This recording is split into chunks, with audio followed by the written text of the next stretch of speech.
This episode is brought to you by Prime Video. In the small town of Holland, Michigan, nothing is ever what it seems. Behind the tulip festivals and pretty houses lay dark secrets that threaten to tear a marriage apart. Nicole Kidman stars in this darkly twisted thriller about a wife and mother whose quest to uncover her husband's secrets may get her more than she bargained for. Holland, streaming on Prime Video March 27th. Hey, it's Haley Steinfeld. When everything requires your attention, it can be tough to figure out what to prioritize. But I'm here to talk to you about something that you should always put first, your breast health. In fact, if you're 40 and over, you should be getting screened once a year. And if you're under 40, it's never too soon to visit yourattentionplease.com to learn about your breast cancer risk. So go on, pay the girls some attention and take the time to find out your breast cancer risk at yourattentionplease.com. Trust me, your future self will thank you. Hello, this is Don Bluth, and you're listening to the Animation Addicts podcast with the Rotoscopers.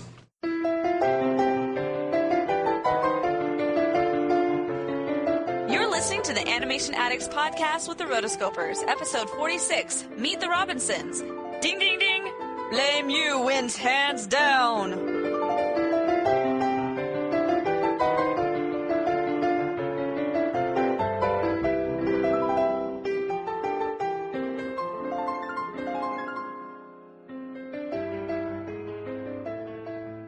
Welcome to the Animation Addicts podcast with the Rotoscopers. Disney, DreamWorks, Pixar, Don Bluth, and everything in between. I'm your amazing, glorious Texan host, Mason Smith, and I'm back with Chelsea Robson, my amazing co-host. Hi, everyone. Say hello. Hello. And today we also have a special guest host, one of our amazing Rotoscopers writers, Alex Parker, everyone. Hi. Hello. Yay. Woo, yeah. Alex just joined our team not too long ago, so we're excited to have her. I'm very excited to be on it. It's pretty impressive. Yeah, we're excited to have you on the show. And for those of you who are listening for the first time, this is the Animation Addicts podcast, and we're everything that the title implies. Like, we love animation, we love talking about it, breathing it, eating it, and chewing it up and swallowing it, and all that stuff. But most of all, we love to discuss our favorite animated films on the show, and have a lot of fun doing it. And so Morgan can't make it, and so we're having a great substitute in Alex today, and it's going to be great. So, how was y'all's week? I had a really cool week. Can I go? Please do. Yes, you in the back with the Yeah, with the head. So this last week, well, by the time that this comes out, it'll be a couple weeks ago. But still, it's still just as great. Yeah, what amazing rock star did you meet this week, Chelsea? Oh, yeah. I've had some pretty awesome experiences. But this last week, it was the D23 Expo. And we were, if you were perusing the Twitterverse, like, everybody was talking about it. Everything was going crazy and just so excited about everything that was going on with Disney. And, I follow Robert Lopez, who is the composer of Disney's Frozen. And he ended up posting a thing about saying how the song Let It Go had been previewed, as well as the song In Summer, which is another song that we haven't heard yet from the movie. Those two songs were previewed at the expo, and how the crowd went wild and crazy. And I was really sad because I wasn't able to be there. And so I tweeted him in reply, and I was just like, hey, do you think they're going to be able to post it at all? Because I wasn't able to be there. It would have been awesome. And he replied, and I was like, whoa, I didn't actually expect that, but cool. And so he replied, and he's like, no, sadly, they weren't even allowed to record it for themselves, but it was awesome. And I agreed, and I said, yeah, you guys wrote a great song, by the way. So he replied back, and he's like, thank you. We enjoyed your version, too. Hope you like ours. And I thought it was really, really funny. So if you guys don't know, if you aren't on the YouTube, like in February, like a long time ago, we were at Destination D last year, and I did, like, what I could remember of the song that they previewed, Let It Go, and I made a video about it on YouTube, and he ended up seeing it, obviously, because it's the only thing out there on it, and it was just really funny, because after I heard through the press junket, and they were able to show a few more of the actual beginning of the song with Idina Menzel singing it, and I was just like, yeah, definitely my version was not the same as the original version. but I thought it was really cool and really nice of him. That's cool. Yeah, so like that was pretty awesome. People can be surprisingly cool on Twitter. I know, right? So if you guys are interested in more of the news from D23, go to the YouTube. We've got a bunch of videos up there as far as like just some of the different main events that happened, as well as our website, www.therotoscopers.com, and you can find lots of different our thoughts and our feelings about all this great things that are coming on with Disney. So check that out. Let's see. My life isn't all that impressive. Yeah, it is. Tell us about your other experience, dude. Oh, yeah, that's right.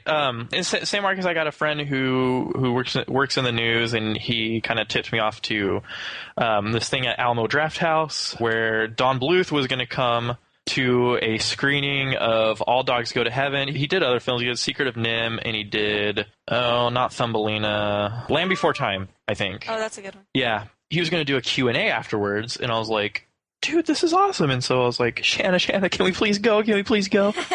So, yeah, we went up there. Alamo Drafthouse, do you know what that is, Chelsea? I don't. Yeah, so it's in Austin, and they have them all over the place. But what you do is you sit in a theater that has kind of a dinner table in front of you, and so you order food, and while you're watching the movie, they bring you food, and it's really good food. Like they have like burgers and like pizza and stuff, so you can eat, while you watch the movie. And it's usually either like a vintage film on the original print, or they do something special. So it's kind of a really cool, sweet movie experience, Yeah.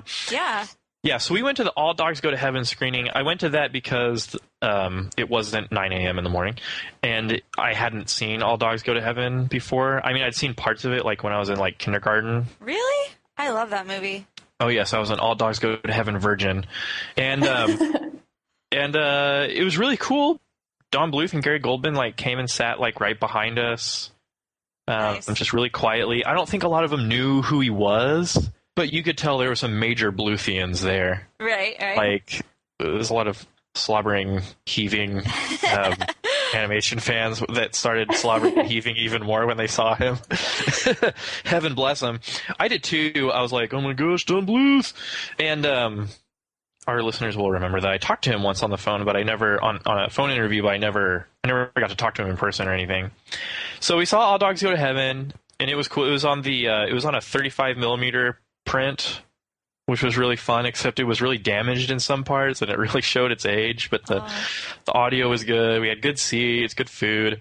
And then afterwards they got it for a Q&A, and I get real shy with stuff like that, so I just kind of kept my questions to myself, and half the questions were good, half the questions were really just I want to tell you how much of a fan I am of you. Right. And then ask you like a generic question.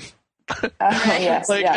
Have you ever seen that Jimmy Kimmel video where the audience asks Harrison Ford questions, but they can't ask Star Wars questions?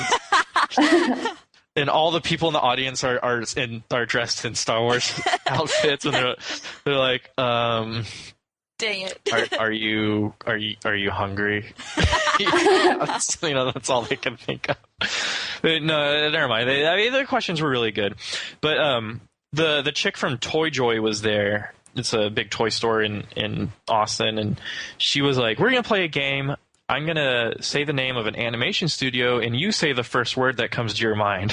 And Don Bluth just like rolls his eyes, and he's like, okay. Oh my. Because you know where this is going. Yeah. The playbill for this event described Don Bluth as the guy that Disney was afraid of, which I wouldn't argue that, but anybody who's read into him knows about the animosity there between him and Disney. So she goes Miyazaki, and he goes magical. She goes Rankin Bass, and he goes sad, and she goes Disney, and he just growls. He goes and he's like, we're gonna stop it right there. So that's all we got about the Disney thing, and then. Funny. Yeah. And, he talked about his experience with the actress who played the girl, who voiced the girl. He talked about having Burt Reynolds. Burt Reynolds, it was originally going to be him. Dom DeLuise hadn't signed on yet, and Burt Reynolds got off the plane and got into the studio with, like, a dog voice, like, already prepared. And when he got in the studio, and Don Bluth was directing, and he's kind of, I guess he wasn't really new at directing, but he's still kind of green. And Burt Reynolds they do his line, he tried to record his lines with his dog voice. It just sounded horrible. And so some executives or some film people were like, "Hey, just get Dom DeLuise to be in your film too, as the sidekick." And so they brought him in because they all, Burt Reynolds and Dom DeLuise worked together, right? And plus, Dom DeLuise had been on Secret of NIMH. He was the crow, I think. Yeah. And so when DeLuise heard Burt Reynolds saying his lines in that like weird dog voice, he was like, "Dude, what the F is that?" Like, he basically told him that. And he's like, no, just be Burt Reynolds. Like, just do your Burt Reynolds voice. And that's how we got the Burt Reynolds voice that we have today. And so he shared some other things. He shared some budgeting information and their financial things that had gone on, and why they recorded a lot of it in Ireland and stuff. And so, and what was really cool is that was the first time Gary Goldman had seen All Dogs Go to Heaven. What? And that is the first time Don Bluth had seen it for a very long time. Because if you remember from our interview, he doesn't go back and watch his movies. Right. Just because he described it as every one of his films, there's so much emotion and heartbreak and triumph and drama that goes into each of his films, the production, that he doesn't want to go back and revisit it. The young girl who voiced the girl in the film, I think she died pretty tragically shortly after the film. Really bad. And he got all choked up about that, and we didn't know that, and it was just. So he was illustrating what an emotional process the production was. Did he tell how she died? Don't quote me on it because I don't want to disrespect the memory. But yeah, it was kind of a tragic, violent death. I think she was murdered. Yeah, she was murdered by her dad, and it was really, really sad. Oh my gosh. I didn't even realize that until we were preparing for the Don Bluth interview, and I went online and was researching and looking at other interviews for him, and then he said that. I was like, oh my gosh, I had no idea. Yeah, he talked about that, and then what else? So that's and then also for artistic reasons, he said, as an artist, you'll draw something or you'll produce something that you think is awesome, and then 4 minutes later you'll think it's horrible. And that's just because artistically you're improving and you're adapting and you're evolving. And he doesn't want to go back to to the old stuff. Yeah. Don Bluth can seem very jaded, but actually he was really cheerful and really nice. I got in line to get it for autographs and photos, took my photo with him, and he was really cool. I walked up to him and I thought I recognized you. And I was like, oh, really? Oh. I was like, well, I don't know if you've ever seen me, but I did talk to you about a year ago on our podcast, Animation Addicts podcast, with Morgan and Chelsea. He's like, oh yeah, those two girls are really cool. They're really nice. And I was like, yeah, they're cool. And I asked him about The Thief and the Cobbler. Oh, really? I was like, yeah, since I got you here, have you heard about The Persistence of Vision, the documentary on The Thief and the Cobbler, by Kevin Schreck? And then what did you think about that film? And he kind of rolled his eyes again. He was like, Williams, I don't think Williams was ever going to finish that movie. And he gave a little insight on knowing when to stop and the dangers of being an independent filmmaker, an independent producer, and not having the restraints of the corporation. Yeah. And how that can be a danger. He just gave a little anecdote on that, and I took his picture and shook hands with him. He was super, super nice guy, and I'm glad I got to meet him. So I didn't mean for that to turn into a big 15-minute thing, but I love it. Yeah, maybe I'll post a little more, but I'm never the type to get in line and wait to take a picture with a famous person. I don't think I would really do that with anyone, with exceptions of George Bush and Lupe Fiasco. And so I'm just kidding about the first one. But oh my God. The exception being Lupe Fiasco. But yeah, it was a really cool experience, and I'm glad I did it. I'm glad I got tipped off to it, and it was a real fun experience. So. I'm really glad you got to do it too. I love that you asked him about The Persistence of Vision. That was really cool. You should have. I wanted to ask him something that no one was going to talk, because everyone's like, how was Disney? Why do you hate them so much? Or, right. One guy was like, what was it like working with George Lucas? And everybody was like, Spielberg. And he's like, oh, crap. He just ran out crying. I'm just kidding. Heaven bless the kid. I definitely would have said something like that, too. Yeah. But I tried to promote the podcast as much as possible. Good. But I don't think we have a lot of listeners in Austin. Oh. But anyway, yeah, it was super fun. I'm glad I got to do it. You really should have pulled that question out of your hat. Everyone would have just sat there like, what? Yeah, see, I didn't wear a hat that day. I know. That's your problem, Mason. Always wear a hat. A bowler hat, if possible. Empower. Claire is practicing her breathing for her upcoming yoga retreat in Bali. Has she ever done yoga before? No. But Claire worked with Empower on her savings and investment strategy. She got good at money, so she can be a little bad. Empower. Invest well, live a little. Join our 19 million customers today at Empower.com. Past performance is not indicative of future returns. Investing involves risks. You may lose money. Advisory services are provided for a fee by Empower Advisor Group, LLC, EAG, a registered investment advisor with the Securities and Exchange Commission. Om Namaste. I'm Dr. Jenna Ashton, your host for Season 2 of The Visibility Gap, a podcast presented by Cigna Healthcare. Throughout this season, we'll be tackling something vital, the women's health gap. We'll hear from real people and experts as we unpack important topics like maternal health, menopause, and heart disease. Listen in and download the new season wherever you get your podcasts. The future's a land, nobody can doubt. The future is whatever things about. It's better for you, it's better for me. It's better than what everybody thought it would be. It's time to create, time to grow. It's feeling right. The world, yeah, she's changing. And life's rearranging. Don't make you feel like the future has arrived. Great. So, like I mentioned, we have Gur Alex on the show today, and I'm just not going to explain why I call you Gur Alex. Leave it a mystery. Okay. So we're gonna do our catch and fire segment with our guest host. It's so hard not to say ghost host. I was at Magic Kingdom way too recently, and so Alex, what we do on Catch and Fire, it's a term from The Princess and the Frog, right? Yeah. No, not Princess and the Frog. The Swan Princess. Yeah.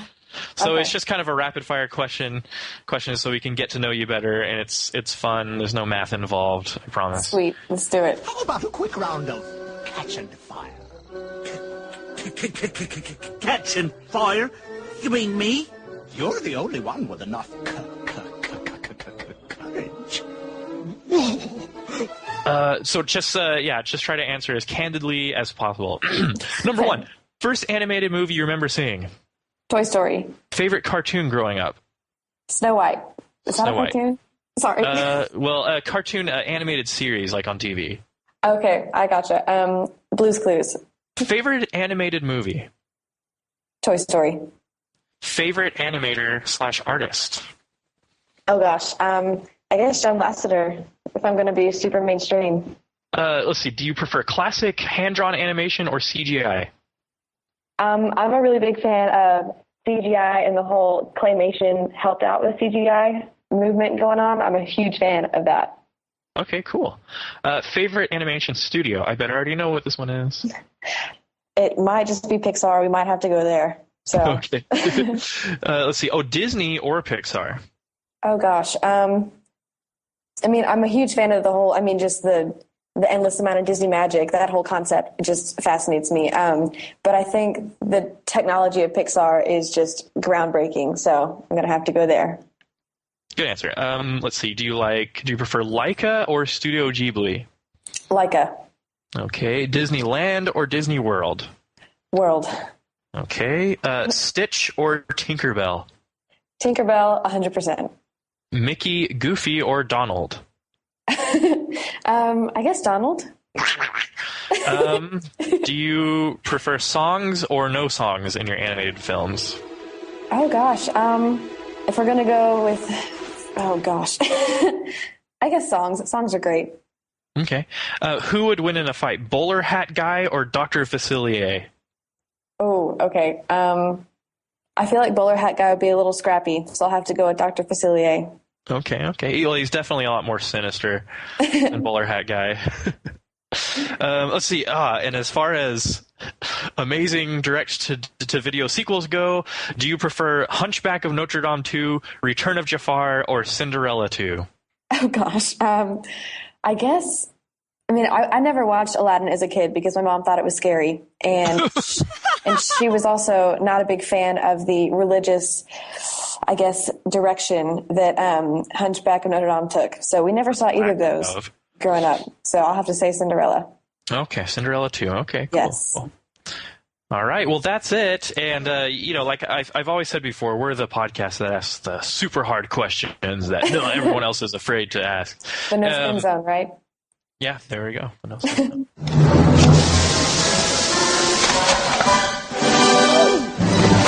52 out of 52! Well done! Hey, cool, thanks. So now we know all about you. Everything we ever need to know is right there. The whole Mickey, Goofy, or Donald thing is a big deal. Okay, it gotcha. It is. Where is your heart at? Nobody knows that. Even though you, him, her, me, and an army searching. I've got a feeling you will be reeling when you are bad and the circus comes to town. And you see me leaving dressed up as a magician or something like that. Hey!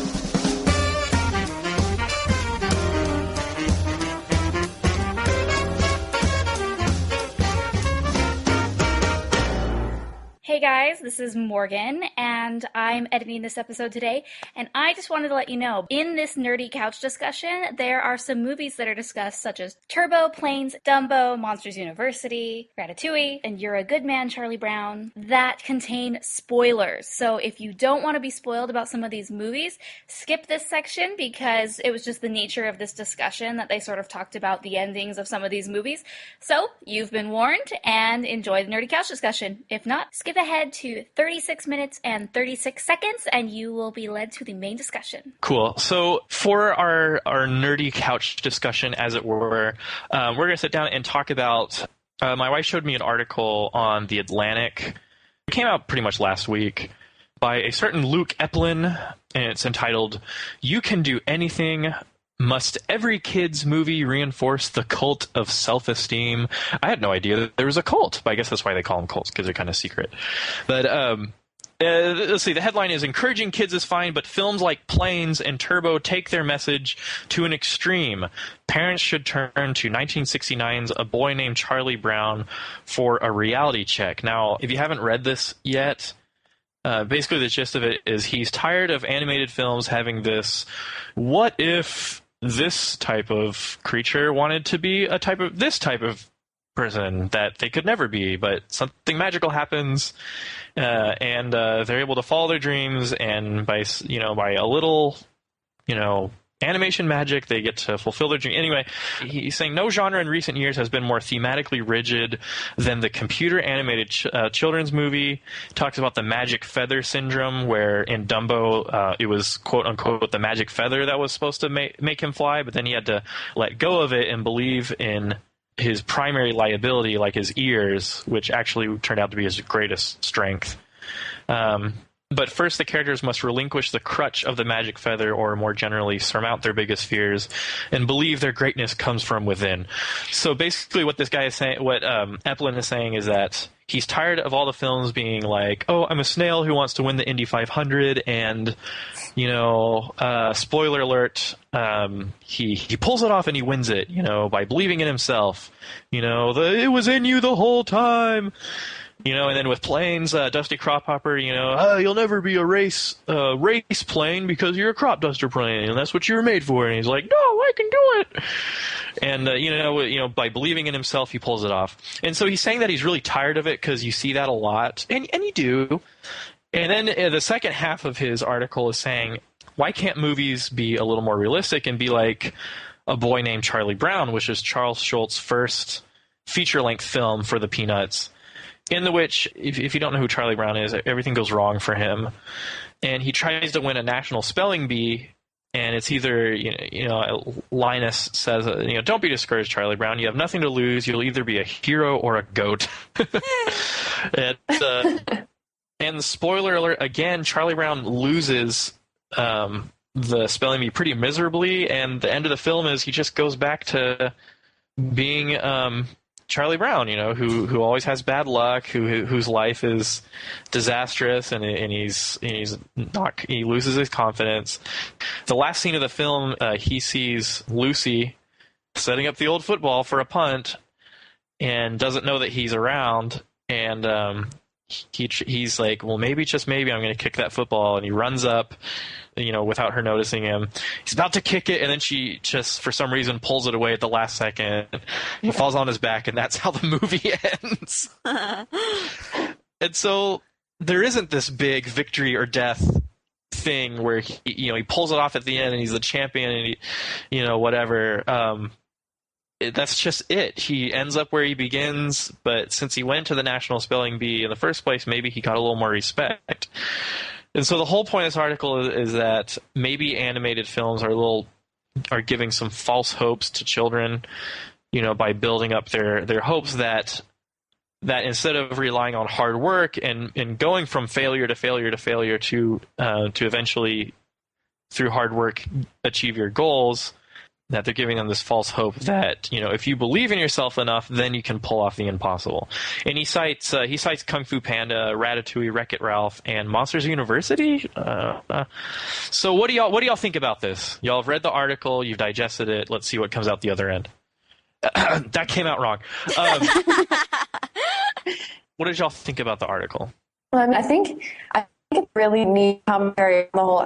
If you can dream it, you can do it phenomenon that seems to kind of be infiltrating the kind of like everybody gets a trophy era that we seem to be in. But I think by itself, I think it's obviously a great message to send to kids. Why not go for your dream? I think that's great. But I think it is kind of becoming, like you said, just kind of a frequently touched on topic that has become a little more predictable than I think they were planning.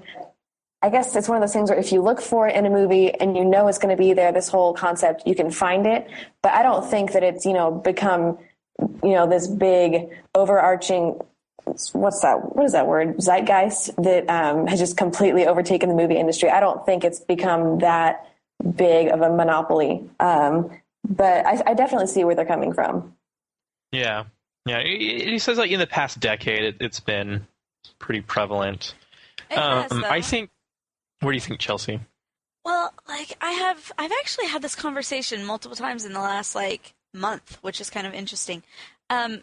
We touched on it a little bit in Monsters University, and you got my little bit of cynical side saying come on, you have to know what your limits are, and you have to kind of play toward your strengths and find out what it is that you can really excel at, and then excel there. As opposed to looking at your biggest weaknesses and then just trying to overcome everything.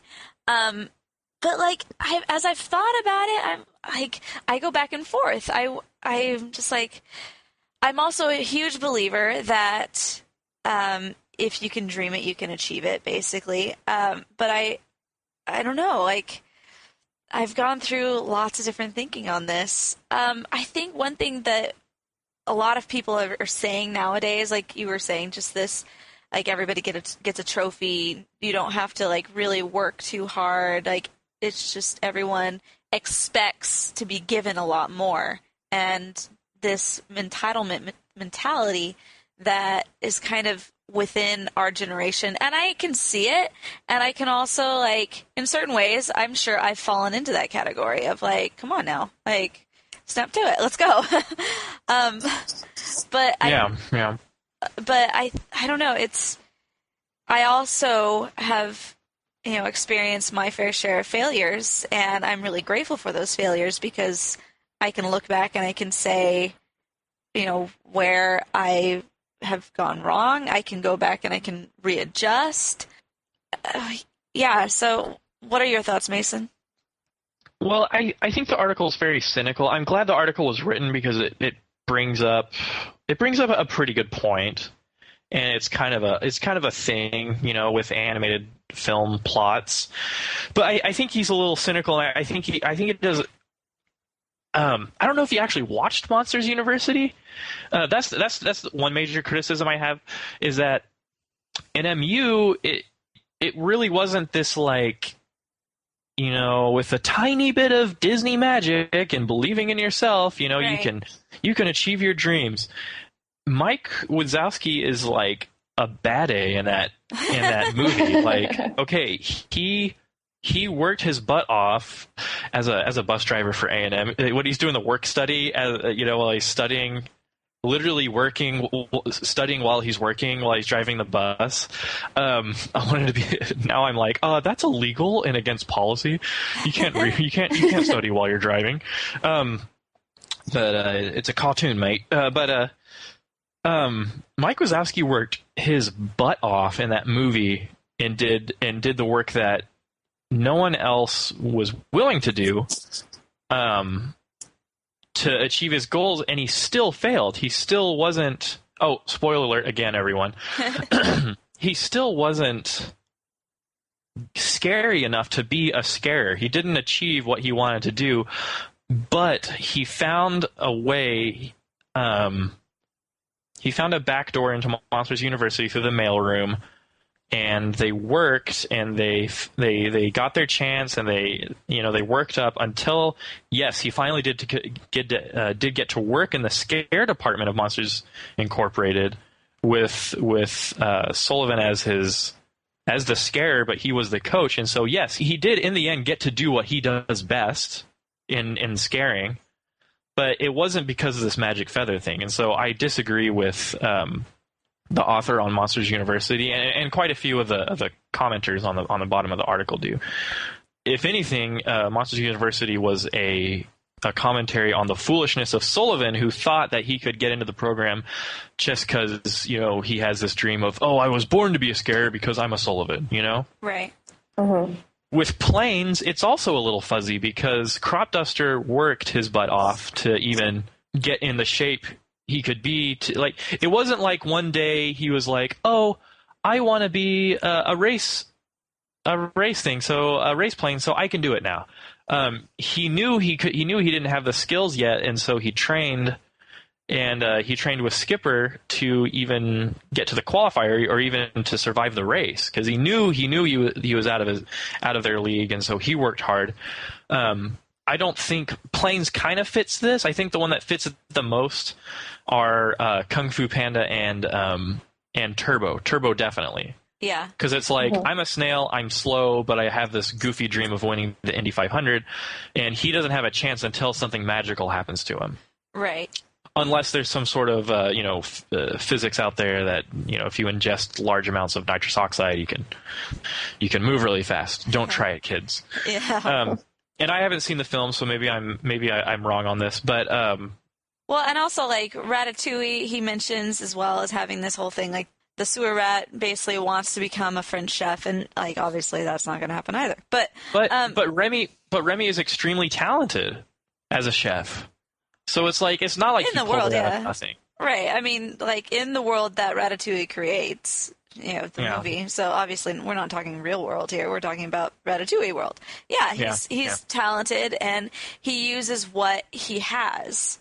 Like, he uses, like, there's a phrase that I really like to always go by is, like, learn the rules of the game and then play to win. So it's like, if your circumstances happen to be unfavorable, just, like, use those as the rules. Like, okay, yeah, these are where I fall short. These are where I am not winning right now, but where do I win? Where can I push forward? Okay, right here. This is where I excel, and then try and just, like, you know, hit those other things as they come, but focus on what's good right now and use your strengths to win. Yeah. I've actually been reading this guy. His name is Tim Ferriss, and he's the author of the book, A 4-Hour Work Week, and he also just came out with A 4-Hour Body and The 4-Hour Chef. So it's kind of his, like, trademark theme 4-hour thing. Basically, he's one of those guys that's just like, how can you best organize your life so it's most productive within a short amount of time?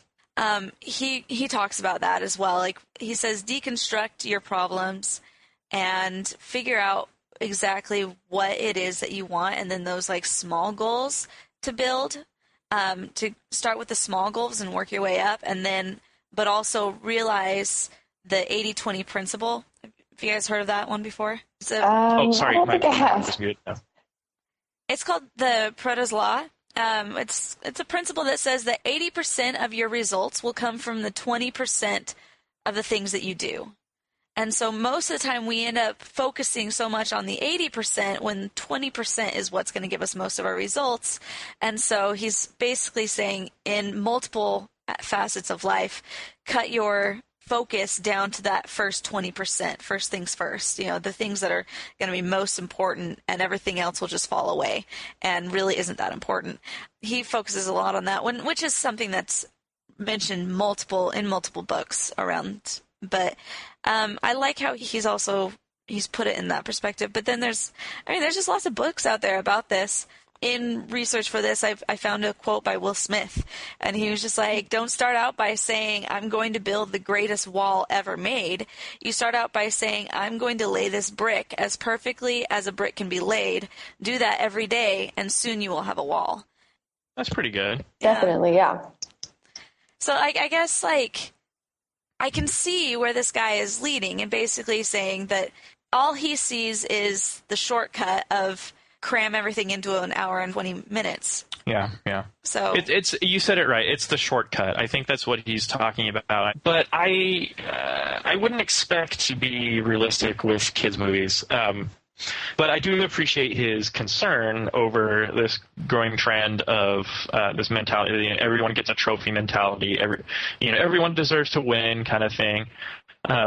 Versus good old-fashioned hard work and moving from failure to failure to failure, or small step until you can achieve what you want. I think a lot of this stuff it happens because when you look for an idea for an animated film, you often start with the what if question. What if a gun could talk? Iron Giant. What if a snail wanted to win the Indy 500? Yeah. Well, what if toys were alive?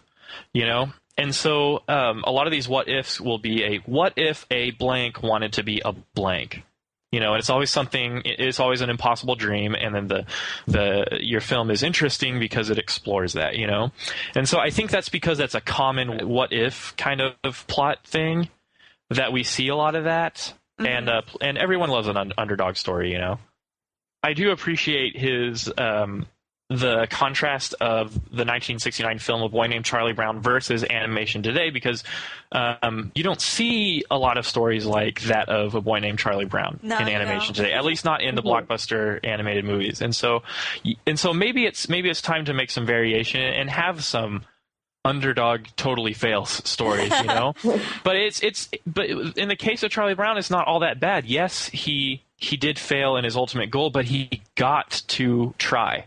Yeah. Yeah, kind of an interesting thing.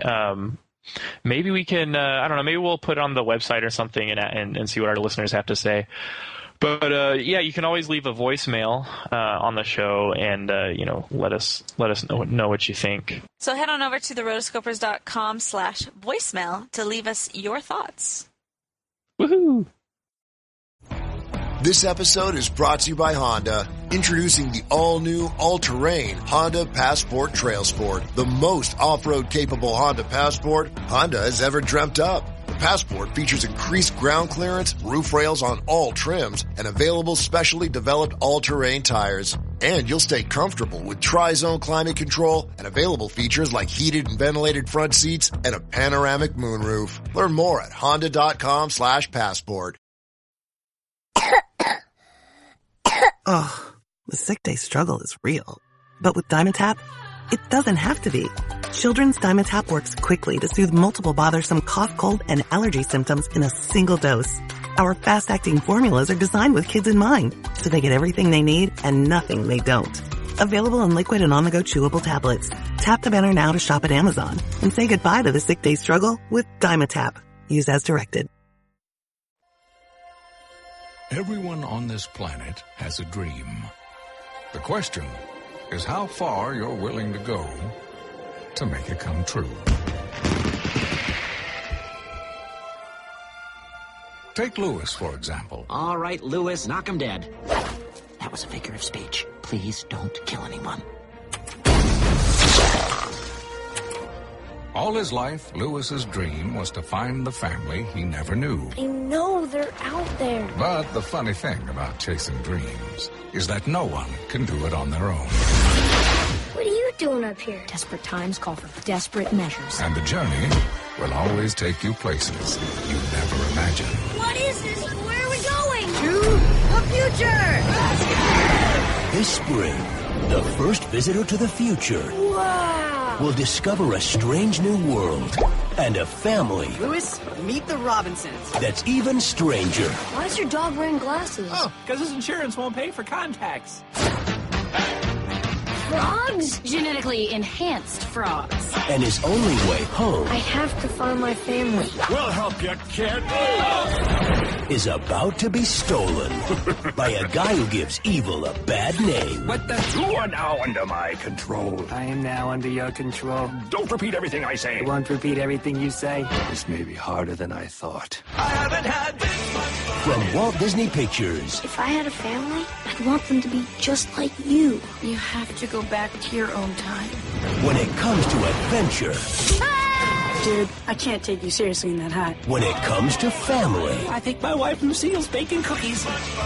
Bake them cookies, Lucille! When it comes to comedy. I've got the caffeine patch. You can stay awake for days with no side effects. Ah! Sorry. There's no time like the future. Now my slave! Seize the boy! Why aren't you seizing the boy? Meet the Robinsons. Get it off! Get it off!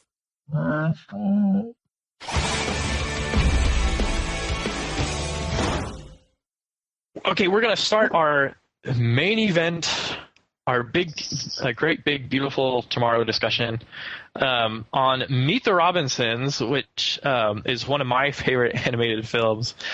It's a movie with a lot of heart and a lot of wacky characters and a lot of 3D effects that I've never seen because I've never seen the movie in 3D. But so yeah, 2007, Meet the Robinsons. Let's see, that was same year as the Simpsons movie, as TMNT, another one of my personal favorites. B movie, Beowulf. Come on. Yeah, so that was 2007. First film from the newly formed Walt Disney Animation Studios that happened after the agreement between Pixar and Disney expired. And then, as we'll explain shortly, and then John Lasseter, jumped on as director or producer, I think. Producer. All in all, it's the 47th Disney animated feature, right? Yes. Mm-hmm. This was the 47th Disney animated feature. Let's paint a picture for you, like what happened before Meet the Robinsons. So 44 was Brother Bear, 45 was Home on the Range, 46 was Chicken Little, and to me, like, I put all of these movies into what I quote the meh era of Disney animation. I don't know if you guys agree with me or not, but that's where I put it. And I think meh. I really do think that this was so underappreciated because, the expectations were kind of low at the time. I mean, those movies were, as we said, meh. But this was directed by Stephen J. Anderson, who actually had lobbied for the job after reading the screenplay because he was adopted as well. And so he really wanted to be able to portray this story. So he could relate to Lewis and his story of wanting to be adopted. Yeah, it was very heartwarming, and you could totally feel that it was sincere. Like, Lewis was a sincere character, and so I was really glad that Stephen J. Anderson was able to direct it for those reasons. Its production was during the time, like Mason said, of the Pixar acquisition. So right after Pixar, their contract was up, but then a little bit later is when Disney bought Pixar, and then John Lasseter. Funny how that works. Right? And then John Lasseter came in, and he became big man on campus. After the first screening with Mr. J, over the next 10 months... Okay, Harley. All right, Harley Quinn. I love her. Over the next 10 months, like 60% of the movie had been changed. So it was a huge change. It had already been in production for a long time. So obviously, John Lasseter had a big influence on this movie. Yeah, and he did. He changed the villain. He changed the ending. He added some more exciting stuff. And when John Lasseter makes a suggestion, you should probably listen to it. Yeah.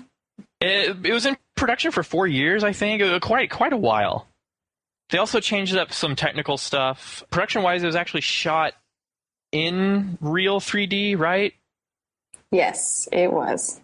So can you get what's the difference between real 3D and just regular unleaded 3D? Well, according to my hefty Google searching, it's probably not something you'll notice if you as a regular moviegoer just sit in the theater and you're watching a movie. You're probably not going to notice it. One of the big technical differences is that Real D uses circularly polarized light instead of linearly polarized light, which I'm sure means absolutely nothing to any of us. But it basically kind of eliminates like the really just kind of noticeable double images you get if you kind of like shift around in your seat or, whatever. You'll kind of see that. But with Real D, it kind of eliminates what goes on there. Other than that, I think most of it's just kind of a marketing thing. I'm sure from a technological standpoint, it does great things. But from our, just kind of plebeian viewer standpoint, I think it's mostly just kind of a, hey, we have Real D, it's new, come check it out. And it's just kind of just a draw in more of a marketing sense than anything we would notice offhand, I would say. Yeah. Okay, so it's like a more clean, crisp 3D. Yeah, just kind of I guess the Blu-ray to DVD comparison. Like there are updates, but it's not something that you'll just go head over heels for. So. Yeah. And it did okay for itself, didn't it?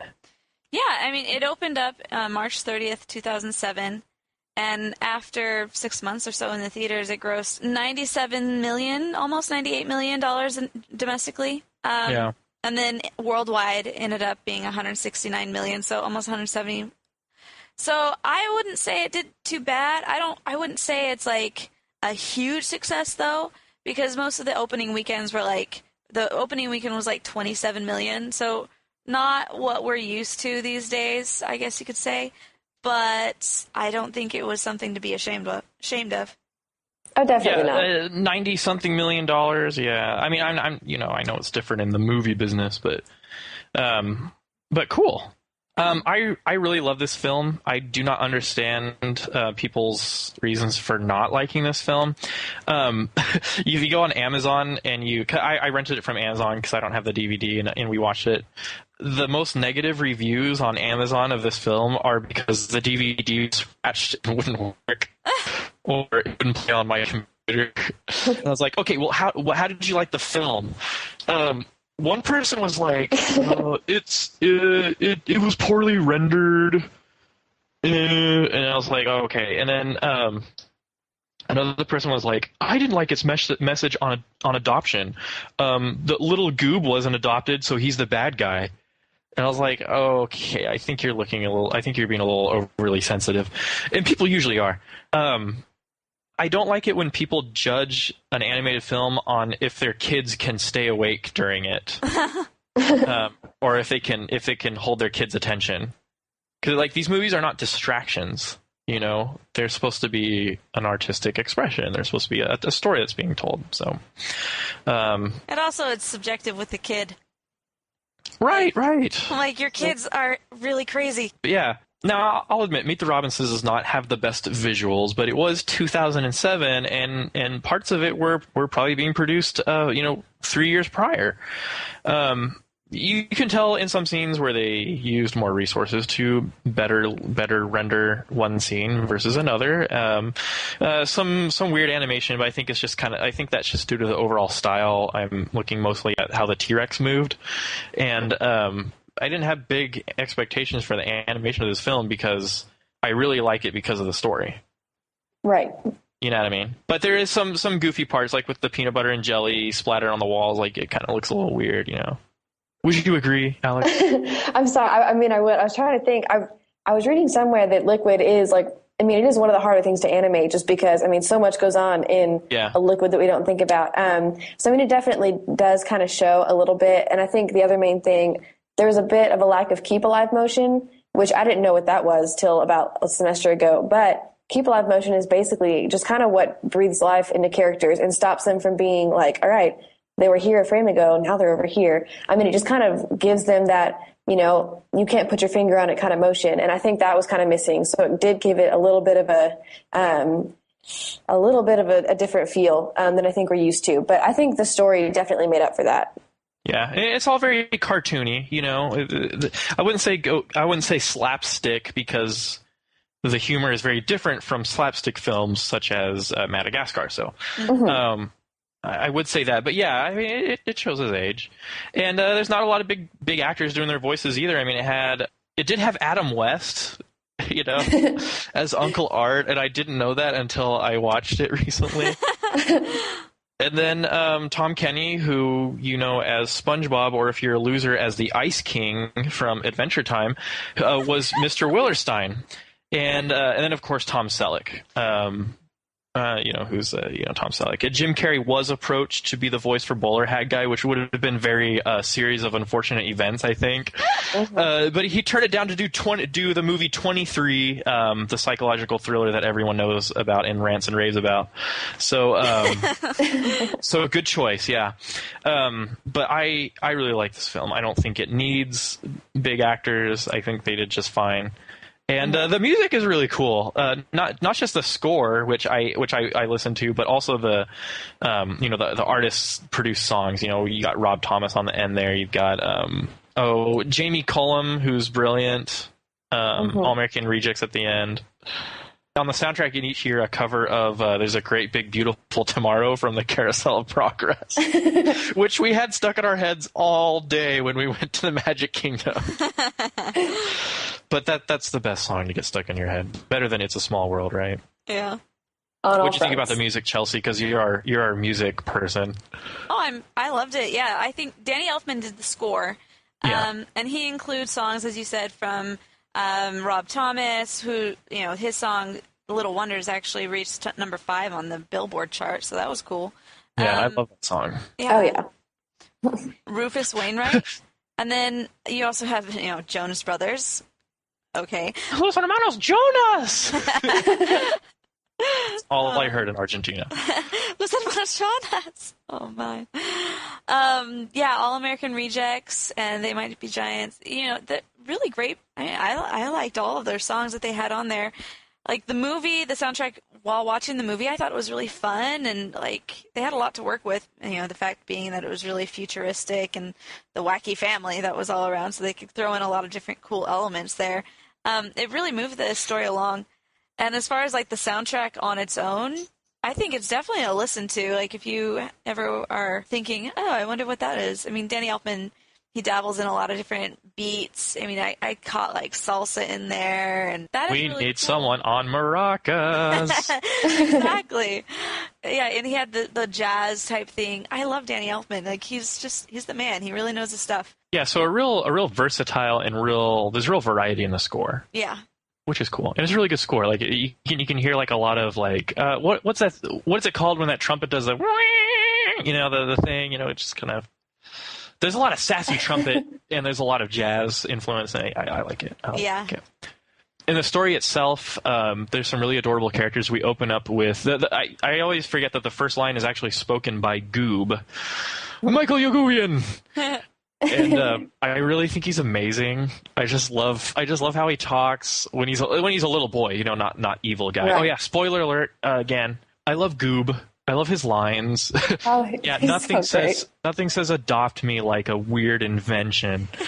Like easy win. Those guys are a bunch of bums. He grabs her coffee.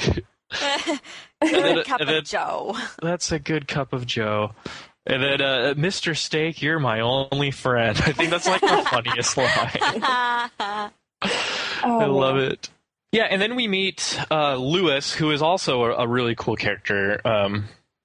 Really cool kid. I love how he just invents things like brain scanners, like in an orphanage. But he is really smart. No magic feather here. Lewis was actually voiced by 2 separate actors. I guess one of them got the Ron Weasley in the Chamber of Secrets treatment, and his voice started breaking. Oh, no. And so they got in a new guy. And so you can kind of tell throughout the movie when his voice changes, but they do a good job of covering it, I guess. Mm-hmm. Sad. Yeah. Bad timing.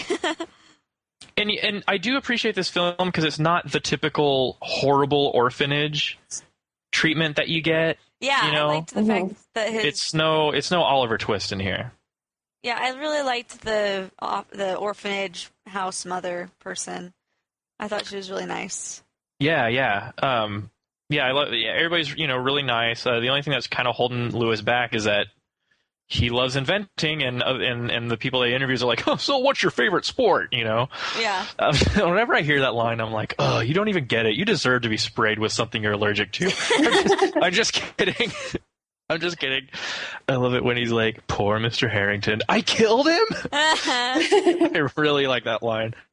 So yeah, I do appreciate that it's not this miserable experience, because that's not the point of the film. No. The point is not he's trying to escape the orphanage life. He's just trying to find a mom and dad. It is really sad, like 124. That's how many times he's gone to an interview.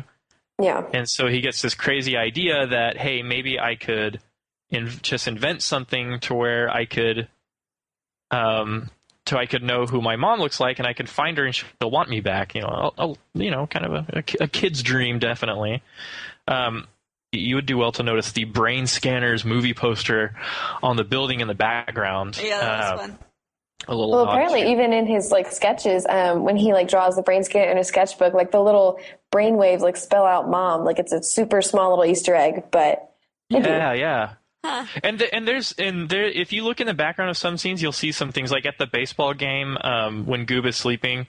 When he's falling asleep, if you look real close, you'll see a Jungle Book movie poster. Oh, really? In the background, yeah, with Baloo and Mowgli, you can see it back there. And so that's cool. I mean, good little Easter eggs like that. It's not even Easter. I love it. Wait, where did that phrase come from? That's something I've only ever heard in the last 3 years, I feel like. Oh no, Easter eggs have been around for a long time. But the term itself, Easter egg? The term itself, yeah. Really? Okay. It probably just goes back to Easter. Something, a little goodie that's hidden. Oh, okay. I get it, yeah. But it's just where did that come from? Who was the one that dubbed it? This little type of hidden gem is now, I'm going to just call you an Easter egg. Yay. I would say either a big time filmmaker that everyone respects, or a user on the internet that just started it and it rippled from there. And then we move on to the science fair.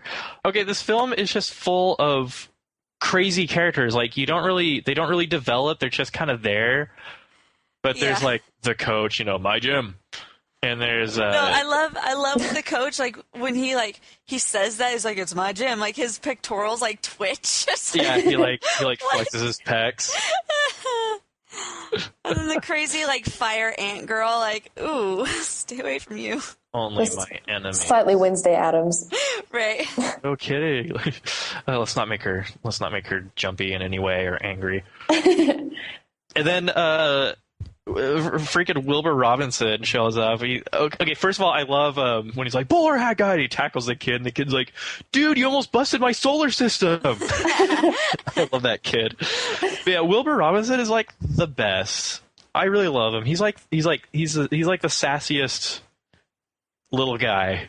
And plus the t-shirt tucked into jeans is, that's what people wear in the future, everyone. Yeah.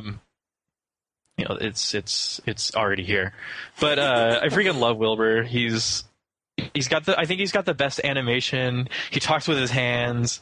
Very sassy, like the kid. And by perp, I know what it means. Okay, Mr. Smarty Pants. I remember as a kid, I was so frustrated because they explained what HQ meant, and I was like, okay, I know that one, I got it. And then he's like, all right, and the perp, and Lewis cuts him off saying, I know what it means, and I did not know what it meant. And all I wanted Wilbur to do was finish. Lewis, you're so rude. I didn't know what perp meant. Shut up! That's awesome. this film is based on a book, right? Yeah, it's based on a book called A Day with Wilbur Robinson. And there's actually little shouts out to the author. The science fair is held at Joyce Williams Elementary School, and the author of the book is William Joyce. So, I mean, that's where that comes from.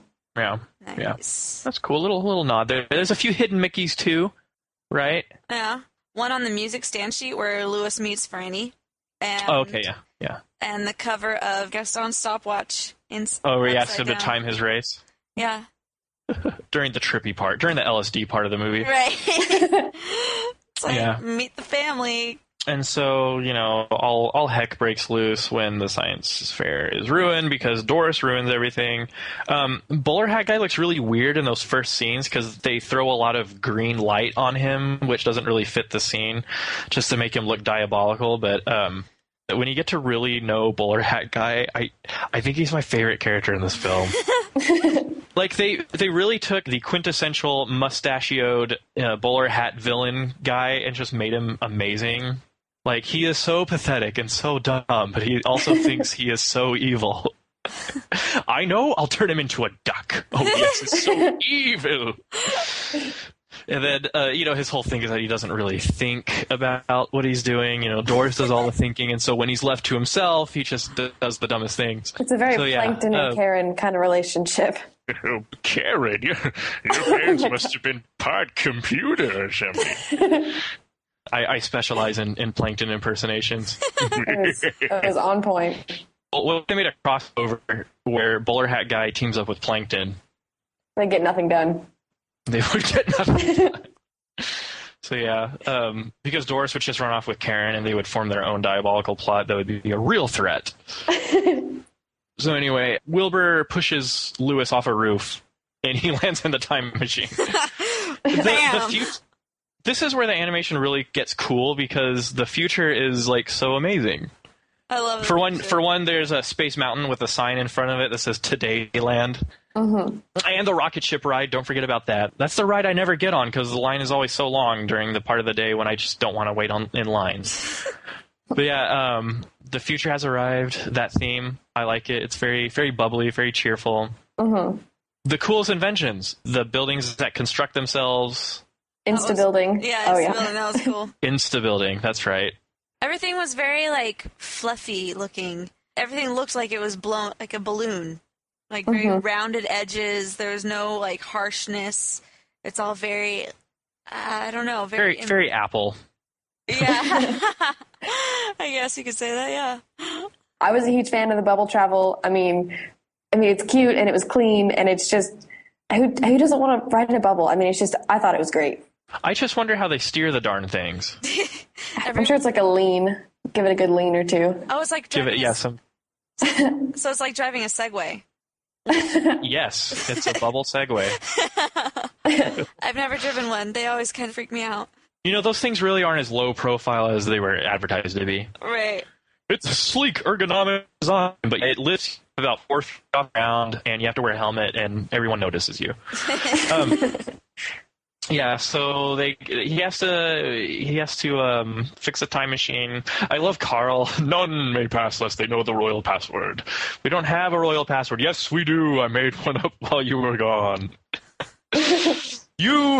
Good point. This is where the made for 3D thing definitely comes out because every time Carl is on the screen, I don't know why, but he just has to get in the camera and pop out at you. Yeah. I know he's trying to, but alas, I don't have 3D capability on my TV, so go home. And then Lewis flies through the teleport tubes or the travel tubes, and that's when the shiz gets weird. That's when the movie just starts getting really crazy. In the which I launch into another one of my Mason theories. I think there was a gas leak in the garage, and Lewis was definitely tripping for the next several hours because everything is just so nuts. Everything from the grandpa to Spike and Dimitri to Lefty, it's just so crazy. Well, this is the part of the movie where you just need to hold on, drink your Flavor Aid, and run with it. Kind of like all of Pirates of the Caribbean 3.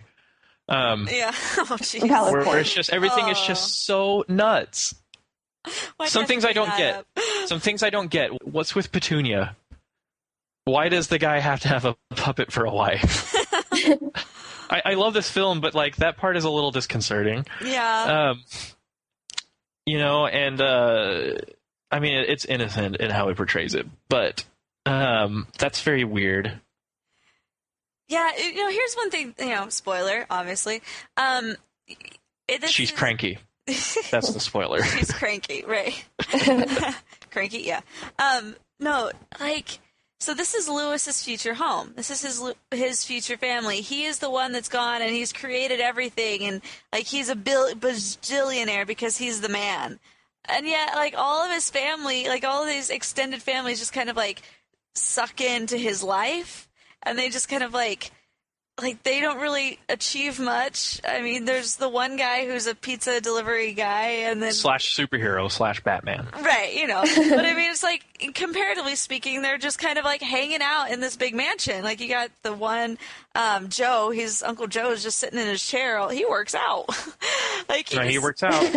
He just like sits there all day. Everybody else is just kind of like doing their own thing. It kind of reminds me of like how they portray like East Coast money.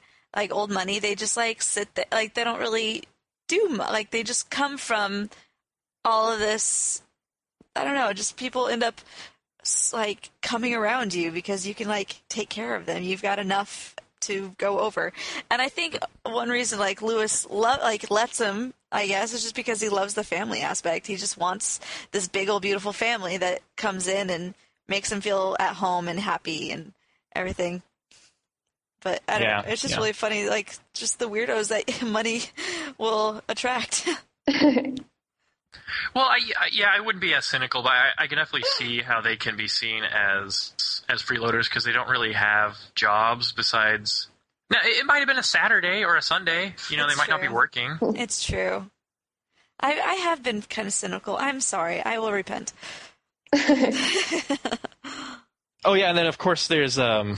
the whole Tom Selleck thing is like the most hilarious thing ever. Oh, that was great. And you're forgetting about, and Wilbur is the son of Franny and Cornelius. It just shows. What does Cornelius look like? Tom Selleck. Okay. He just like pauses for a second and then he just goes with it. Yeah. Yeah. The dinner part is really, really funny. They kind of introduce the frogs. They kind of developed them a little bit long enough for Bowler Hat Guy to use them. You are now under my control. I am now under your control. He. I love his accent. Excellent. Dude, we love Frankie. Like in our house, we always quote him. All right, you bozos. So yeah.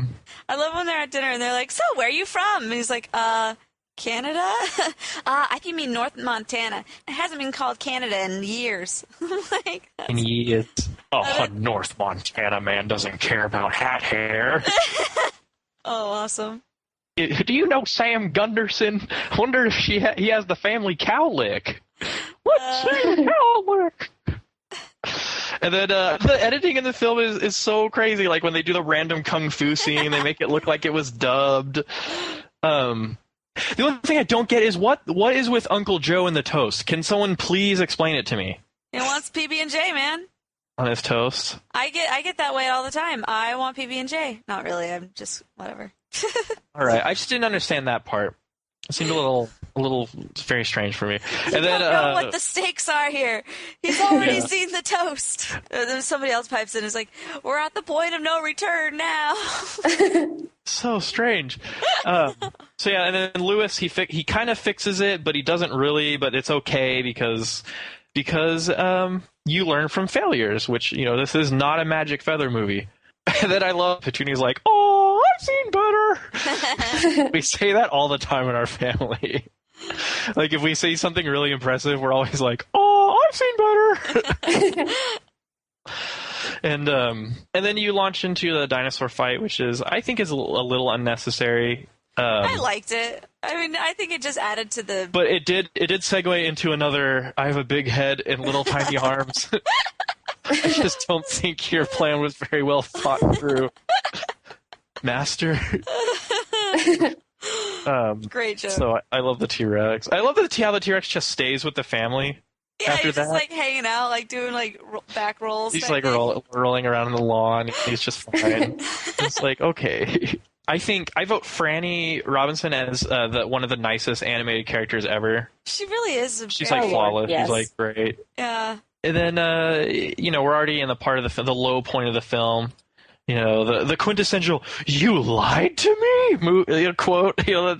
Line that's in every animated movie ever. Well, for one, Wilbur's kind of dumb for throwing around a lot of promises. Yeah. Like Wilbur is pretty smart because he knows how to he knows how to operate a time machine, but he's also very kind of dumb. He didn't think this through. Right. Okay, I always feel like I see this the most when he's running away and he's like running around all the shrubbery. I feel like I think it was on Nick Jr. It was a CGI. It was a kid show about like centipedes, and they were all just a bunch of circles together, and they were kind of robots. I don't know. I think some of the shrubs like those guys. Yeah, I think some of the shrubs look like Roly Poly Oly, which would make sense because it's Nickelodeon. Okay, I completely, absolutely love that humongous teapot shrub. I know it's a sad part in the movie, and Lewis is really upset, so he kind of hides behind a shrub. But it's this huge teapot, like pouring tea into this cup. And my first thought was like, is it a Renderman teacup or like an Alice in Wonderland tea party shout out? But I got a little distracted, and I absolutely loved that shrubbery. Yeah. I like this part of the plot because it reveals the whole thing. Lewis is actually Cornelius Robinson, who started Robinson Industries, who's the founder of the future, basically, and Wilbur is his son, and all that family. And then Bowler Hat Guy is Michael Yagovian. Oh, I know I'm disgusting, but I love it. So gross. I mean, he's been like hanging out in his old room and in the same clothes for the past 20 years. Ew. You really get to see how pathetic he really is. And that's the big thing with this film. That's the big theme. Like Goob let his failures. He wouldn't let his failure go. He let it define who he was, and so he grew up to be a miserable person. I'm assuming he never went to school during all those years. Obviously, he didn't think that through. Obviously, he didn't think that through. He was just angry, and then Doris saw that he was vulnerable and stupid, and so she used him. And so I like how all that connects. That's cool writing. That's a cool story. Mm-hmm. Yeah. And it's even better when you go back and you see at the beginning that they do hint at, because Franny is at the science fair, and she's like, "My frogs, I know kung fu," So it kind of makes sense. And then it's really scary. It's very, very grim future where Doris takes over. Bowler Hat Guy passes off the invention of his own, and Doris kills everyone and enslaves them. Really scary when like zombie family Robinson shows up. Oof. But I like it though. With effective lighting in your scene, you can definitely turn regular people into scary zombies. Because if you look real closely, they're all wearing their normal clothes. Right. It's just the lighting makes them look super scary. And then some better some zombie-like animation. Mm-hmm. I know we've been down the SpongeBob road before, but there is that episode where I don't know if it's Plankton or Karen or whoever puts all these buckets on everyone's head, and they all turn into... That's not an episode. That's the movie. It is? Okay. Well, then obviously you know what you're talking about. Hail Plankton. Yeah. So clearly, he takes over the brain of everyone in the town except for Squidward. Yeah, I definitely have mixed feelings about the movie, but yeah, that's also a Planktonism. So maybe I'll do some fan art. There's got to be some Bowler Hat Guy Plankton fan art. Shut your mouth, you mediocre clarinet player. Mediocre. Anyway, and then Lewis realizes, what he has to do. I'm never going to invent you, and Doris disappears. Doris turns into the brain scanner from the poster right before she blows up. I'm assuming it's a she, kind of like a Siri thing. Yeah, I feel it. And so yeah, the ending is real sweet, but I did not like the Bowler Hat Guy's ending. Did you guys see any of the extra stuff on the DVDs? I have not. There's an alternate ending, which I think is a lot better on the DVD, where Lewis, instead of taking Bowler Hat Guy to the future and being like, okay, well, you have to live your life now, he takes Bowler Hat Guy back to the day of the science fair, and he takes him to the baseball field, and he convinces Bowler Hat Guy to yell out to Goob, his younger self, and thus waking him up and causing him to win the game. So he gives Bowler Hat Guy the chance to fix his future. He gives him the chance to make things right. Yeah, I would like to see that one. I would have liked that. I would have liked that too. The only thing I didn't like about that ending is that they're sitting in the time machine, and Lewis looks back, and Bowler Hat Guy just disappears. He just runs away. I'm assuming out of shame, or maybe because he realized that he didn't really think that through, and that if he stole the time machine, all he had to do was change his future by waking his younger self up. But yeah, I think that would have been a better ending, because the whole point of the film is that if you make the right choices and keep moving forward, and stick with your family, not necessarily that, but there's the family theme there, and keep moving forward, you can, that's what you need to make your future bright, Yeah, or at least you need to try. You can't just be when things go wrong, you can't just be like Bowler Hat Guy and just not bathe for 20 years. I don't think that, the going back with using the time machine to change anything that happened would have been good, because that also kind of sends the message of the if only, people. If I could turn back time. Right. People look back and they just think, well, if only this would have happened, then everything would have been different. And then you kind of focus too much on the past. It kind of would go contrary of the whole theme of keep moving forward. Take where you're at and then, change now. Yeah, so it's more like keep moving forward, but first you need to move backward in a time machine and change your past. Right. Just hack into the time stream continuum. So yeah, okay, I can take that, but I do like that ending better rather than Bowler Hat Guy just walking off and being like, well, what do I do now? Right. I do like that they offered him to be adopted into the Robinson family, because then he would have been like the abominable snowman on Rudolph. They would have given him a purpose, but this Bumble's humble. I wouldn't have liked to see that. But yeah, and the ending is so sweet. He gets adopted by Bud and Lucille. You can stay awake for days with a caffeine patch with no side effects.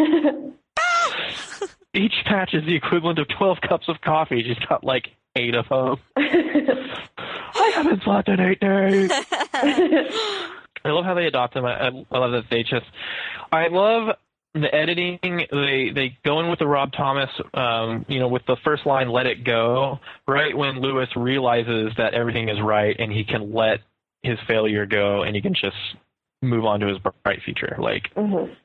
I almost get teary-eyed when I see the ending of this movie. It's really sweet. Yeah. Little Easter egg there again. Cornelius, when he's taking Lewis through his lab, and he's like, well, they got to keep moving forward. We're great. You got to go back to that science lab.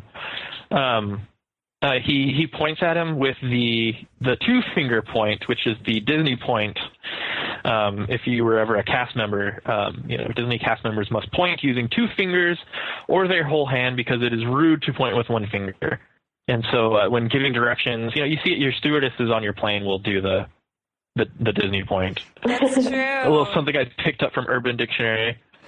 I like it. Yeah. And then another thing with the ending is it was very mature and very cool of them to where Lewis decides not to meet his mom in the beginning of this whole thing. Mm-hmm. Because he realizes that he already has a family waiting for him in the future, as long as he makes the right decisions, and now he has that newfound confidence. Would things have been differently if he had convinced his mom to not give him up for adoption? He's having a lot of faith in taking a risk and making a very mature choice to kind of put that on hold and wait for his own future. Right. I love that part where he almost taps her shoulder, and then he slips off the back of the step and runs away, and those are the same footsteps that you hear in the very beginning of the movie. Yeah. And it just ties the whole thing together, and I love it. Yeah. Yeah, it's very, very cool. What did you think about the ending, Chels? Everything that you said, I totally agree with. So what I get from this movie, the whole repeated motif, the keep moving forward, it's best illustrated in Bowler Hat Guy versus Lewis. Lewis at first, he just wants to mull over his failures, and then he learns not to. I love how Bowler Hat Guy, he just won't let it go, even though everyone around him has moved on. You know, they're like, hey, Goob, cool notebook. Hey, Goob, want to come over to my house? They all hated me. I was like, hey, you're being unfair to yourself, dude. You know, and then his line at the end where he's like, take responsibility for my life or blame you. Ding, ding, ding, blame you, and hands down. That's the big clashing of the philosophies. When things go bad in your life, do you find someone to blame, or do you take responsibility and keep moving forward? Yeah. You know, the way things are socially, you know, I would think that's a big issue to look at, to examine in all of our lives. Well, it's so easy to blame other people. It is. It makes me think back to my little odyssey with trying to get into BYU animation, which was, you know, my big dream, not making it, and it's hard when something heartbreaking like that happens to you. It's very easy to want to blame people, to get angry or vindictive, but eventually you have to take responsibility for your life and keep moving forward. And so yeah, I found a new chance with A&M, and so I think it's going to work out. But I can definitely relate to this film a lot, and then Monsters University also. You know, as someone who's gone through that, and we all have, you know, we've all had setbacks, and so. I mean, you have moments where, like, yeah, it's so much easier to just, like, say, well, if only, instead of just, like, you know what, the more I look back, the more I stay where I am. I'm not going to get anywhere if I keep thinking the same thoughts and have that same mentality of it's all your fault. And, you know, I actually, personally, I think you get so much more power in your own life when you take that responsibility.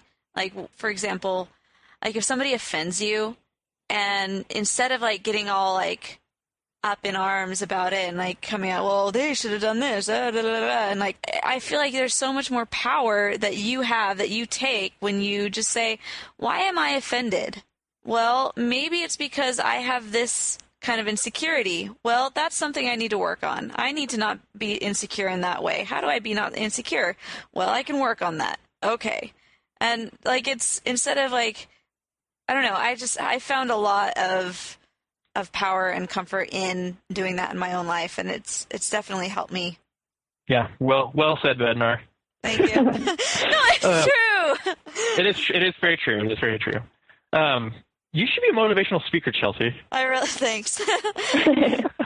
So anyway, yeah, so that's what I got out of it. All in all, this film is, like, really good, and I think it has one of the better stories out there. One of the better messages. Like, it's a message about family, it's a message about taking responsibility for your life, and it's a message about what we've been talking about. So, right. I really like it. I think it fits as a Disney film. I wish there were more fans of this film. Mm-hmm. Oh, I absolutely loved it. I mean, I think it's not a storyline that you come upon a whole lot. I mean, you know, an orphan inventor who becomes, you know, just this hotshot. Sounds like too child of a word, but I mean, it's just, I think it's a storyline that I just never heard before. I've never heard anything close to it. It's a good feel-good movie. I mean, it's one of those, like, when you're sick or when you're bored, whatever. I mean, it just makes everything better, and it's cute. It's visually appealing, and the music is fantastic, and it's just a good, happy movie. Yeah, good deal. We asked our listeners on the Twitter, who is your favorite character from Disney's Meet the Robinsons? Because there are so many awesome ones. Let's see. Milan Harrison says, Coach, my Jim. Ben Eros, I like Tallulah and Laszlo and Wilbur. I used to love that movie. My younger sister Becca likes Frankie the Frog. Ring-a-ding-ding. Francisco, he says, Lewis, I love the idea that he represents the perseverance and hard work, fighting with his fears, and keep moving forward. Yeah. Let's see, Gemma Clark says, Wilbur, he reminds me a lot of Peter Pan for some reason. I can see that too. Very confident in himself. Yeah. She said, I kind of wish we saw more of him, though. I think Wilbur was a really good part of this film, and I think he was a really good character. Definitely. Yeah, definitely. Well, thanks, listeners. Hey guys, this is Morgan. I'm making a quick little cameo in this episode. I was actually putting the finishing touches on this episode and thought, hey, we don't have a Twitter question. Let's ask. Little did I know that the host had already gone over a Twitter question and got your feedback on your favorite character. But since I got so many responses on this, I decided that I would put it in anyway. So the question we asked on Twitter was, basically, all we said was, tweet us your thoughts about Disney's Meet the Robinsons. So anything and everything goes. So here are the responses. Thomas Blalock says, I think it's wonderful and underrated. Dylan says, a Disney film honestly unlike any other out there. It's got a mixed rep, yes, but it's bright and fanciful enough to work. Diego, he actually has a lot of O's in his name, that's why I said that. Although it doesn't reach the heights of Disney's best, it's still one of the better films of the early 2000s. Very underrated. Kyle, one of our writers, says, a film that lasted or salvaged, one with a tremendous amount of heart and a surprisingly good story. But since it was a film that lasted or had to fix in a short amount of time, the tone is pretty inconsistent at times. But on the whole, it's well put together. The whole theme, Walt's keep moving forward message, completes it. Hashtag No Worries says, I really liked it. It was a very emotional movie. Ben says, bold move for Disney. Big idea, not executed as well as it could have been. Memorable characters and strong message. 3.1 out of 5 stars. Danya Marie says, I like it. Definitely underrated. And good quotes. I've got a big head and little arms. Giovanni says, its uniqueness and great message make it shine, and the variety of characters allowed for some hilarious jokes and antics. Mauricio says, I don't like that movie at all. That film is crazy and weird. I prefer Bolt and Chicken Little. Michael Pinto Blue Jay says, while it's not the worst, I don't think it's great either. It has its moments, but I still prefer the 90s movies over it. Munir says, uneven, yes, but still heartfelt with a great twist in the story. It brought back the magic that was missing in Walt Disney Animation Studios and paved the way for greater things. Chris Cookson says, I remember being really impressed by the stereoscopic 3D at the time. Loved seeing all the Tomorrowland-esque shapes and colors. Also really interesting to see John Lasseter's impact on the movie's ending, the first Disney film impacted by the Pixar deal. And Faisal says, chaotic, in a good way of course. Definitely not a Disney Classics material, but it has its own standalone charm. 3.5 stars. And lastly, Trish says, I'd love that movie if almost everything about it were different. All right, so we got quite an array of people liking this movie a lot, not liking it, kind of in the middle. Very cool. So thank you guys for sending in your listener questions. And now we have one little voicemail to read to you. Hello, Rotoscopers. Esther here. How's summer going? I want to say that you've been so accommodating to your fans, taking the time to listen to us and respond to any questions or comments that I might have, and I appreciate it very much. After your Pokemon episode, I wanted to add in a request for you to do an episode on Sailor Moon, providing that, of course, you guys know what Sailor Moon is, that you watched it at some point. I'm sure a lot of us got interested in anime because we watched Sailor Moon on Cartoon Network weekday afternoons. I'd say it drew me in because it was like having all your favorite Disney princesses, but they had magical powers and they worked together to battle monsters. Sounds like a win to me. I read that some people say the idea of a magical girl show or a girl working with supernatural powers was the good kickoff for shows like Buffy the Vampire Slayer and Charmed, and some say the Disney Renaissance was great because it put girl power back on the map, so Sailor Moon had the right timing. And who am I to disagree with that? All I can say is 3 special words: moon, prism, power. So Rotoscopers, stay cool, stay awesome, and have fun. Bye! Hey Esther, thanks for sending that email. Actually, I am a huge Sailor Moon fan. Like you said, it was the first introduction to anime. I just remember seeing it and immediately falling in love with it. Wanted to know everything about it. I just remember loving that scene in the elevator where Sailor Moon reveals that she's Sailor Moon, and where Sailor Moon transforms into Sailor Moon and Tuxedo Mask, vice versa. Just so good. You know, a Sailor Moon episode wouldn't be that bad. I don't know how invested Mason or Chelsea were into Sailor Moon. I remember that I had Sailor Moon t-shirts, and Sailor Moon randomly played at a really weird time in Arizona, like 5:30 in the morning, but I even woke up to watch it then because I thought it was so cool. But yeah, that'd actually be something really cool to do in the future, so we'll put it on our list, and hopefully we can get that to you guys. So thanks, Esther, for sending that voicemail in.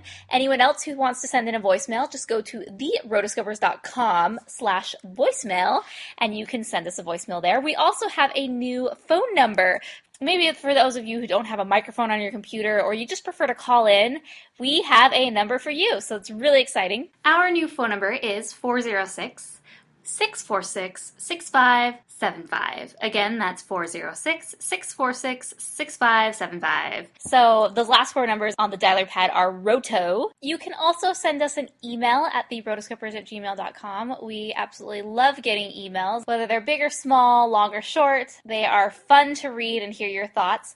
So maybe if you didn't get to send in your thoughts about Meet the Robinsons, or you're listening to old episodes, you're on episode 1 or 2, and you want to say, hey, this is how I feel about Beauty and the Beast, or hey, this is how I feel about The Iron Giant, Rock-a-Doodle, whatever. Even if it's a movie we haven't covered, just send us your thoughts, send us an email, and we will read it in one of our future episodes. And we will also be doing a very special movie, which is Tiny Toons, How I Spent My Summer Vacation. I know, right? So anyways, thanks guys, and let's get back to Mason, Chelsea, and Alex. Thank you, listeners. We love our listeners. We love our voicemail. I just love technology the way it is, to where you can just record a voicemail online and it shows up. Yeah. Okay. Final. What rating do you give this movie out of 5 stars? Chelsea, go.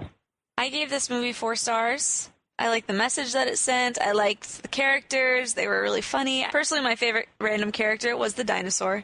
He made me laugh.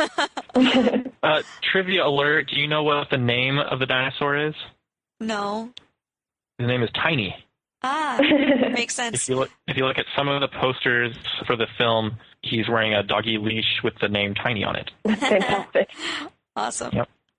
So everything about it just was happy. I could watch it again. Good replay value with it. So yeah, 4 stars. Woohoo! Alex, what do you say?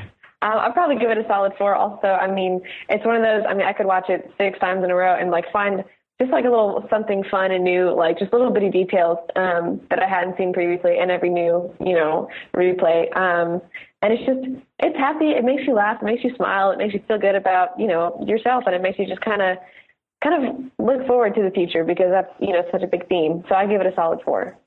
Well, I think the common theme today is the 4 stars things, because I give it 4 stars as well. And who wouldn't?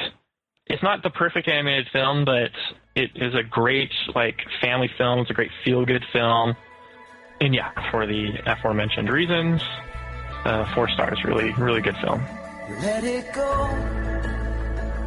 Let it roll right off your shoulder, don't you know? The hardest part is over. Let it in. Let your clarity define you in the end. We will only just remember how it feels. Our lives are made. Well, once again, this was a fantastic episode. Loved to meet the Robinsons. Loved it. Okay. For the show notes for this, all you need to do is head on over to therotoscopers.com/46. You can get all the information. You can also find the article that we talked about during the Nerdy Couch discussion. We can also find lots of fun stuff. Anything that you want to know about this episode, it's probably going to be there. If it's not there, let us know. We'll get it for you. You can find us all on the Rotoscopers on Twitter, on Tumblr, Facebook, Hypable, Animated Views. You can find individually Morgan Stradling on Twitter. You can also find myself, Chelsea Robson, at Twitter, or you can go to chelsearobson.com. Mason goes to Mason SMTX on Twitter, and our wonderful new friend Alex can be found. Oh, new friend! Yay! Yay! She can be found on Twitter as well at Hey Alex Parker. Yeah, and this episode was the result of a listener poll on therotoscopers.com. We asked them, and you answered. Thanks for voting on the poll, and also thank you for not making me review the DuckTales movie. I love that movie. Someday, Morgan and I will do it. Anyway, or should I say thank you for not making me review Happy Feet? Oh, yeah, no. Okay. Please, no. Yeah, please, no Happy Feet. Anyway, don't forget to leave us a voice message. Check out our website. We're really cool, and our writers are really cool. I just want to make a public shout-out to all our Rotoscopers writers, because they're amazing. We got a great team, and we appreciate all of you. So, yeah, hey, thanks for being on the show, Alex. Well, thank y'all for having me. This is where we go. We are the Rotoscopers all at once, Alex. And it usually doesn't work, but we're going to try it anyway. I'm ready. Until next time, we are the Rotoscopers. Yay! There you go. We did it. We're cool. You're listening to the Animation Addicts podcast with the Rotoscopers, episode 46. Ding, ding, ding! Blame you wins hands down. You forgot to say Meet the Robinsons. Oh, did I? Okay. Yeah. And today we're with our special ghost host. Oh no, I've ruined it. Thank you, Mason. So we also have a blooper reel, so that'll go on it. Sweet. Alex, you don't have any fans on or anything that could produce noise? Well, see, I still live in that dorm life, and my roommate's asleep, so I'm sitting outside, and a lawnmower just drove by, so... Yeah, I can hear it. Dude, it's an Aggie invasion today. I'm being outnumbered. Anyway, that really was fun.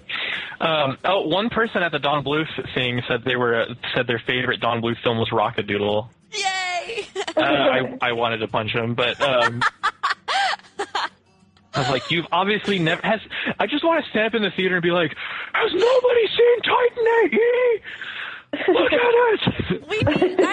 Honestly, that's the only one I haven't seen. Well, not the only one. I don't think I haven't seen his. Titan A.E. is sweet. For as much as Don Bluth hates CGI, it really has some great CG effects in it. Really? There's one part of that movie that looks so good, even though it was made back in like '99 or something. Yeah. Plus, Power Man 5000 does a song in it. Do you people even know who he is? Not at all. Sure, Alex, do you know about the Thunder Tube? Someone please enlighten me on the Thunder Tube. It was first introduced on our Nightmare Before Christmas episode. Give her the Thunder Tube, Chels. Dude, I can't wait for Halloween because we get to do our Halloween extravaganza again. Oh my goodness. We're running out of Halloween films though. They only make so many. It's from Mary Poppins. Winifred, what is this unseemly hullabaloo? Have you seen the previews for that new Saving Mr. Banks coming out? Where Tom Hanks plays Walt Disney, and he's like, we can't let him climb that ladder. I'm just kidding. I think Captain Phillips is everything now. Now hear this, there are pirates on board our ship. I like Tom Hanks, but I am not a fan of the fact that he has to be in every film now. Yeah. Just like how Morgan Freeman has to be the black guy in every film. That's true. He does kind of monopolize the black man market. Yes, he does, Mr. Wayne. And where you need some songs that you need to have. You ask me over and over and over. You need to have some Jamie Cullum in there. You need to have some Rob Thomas. Well, I normally take what's from the soundtrack. The score. But I can definitely throw in the Simon Garfunkel and Mrs. Robinson. That would be pretty awesome. I love Simon Garfunkel so much because on Arrested Development they always play The Sound of Silence when Job is all sad. Hello, darkness, smiles. He's like staring off. It's like the funniest thing ever.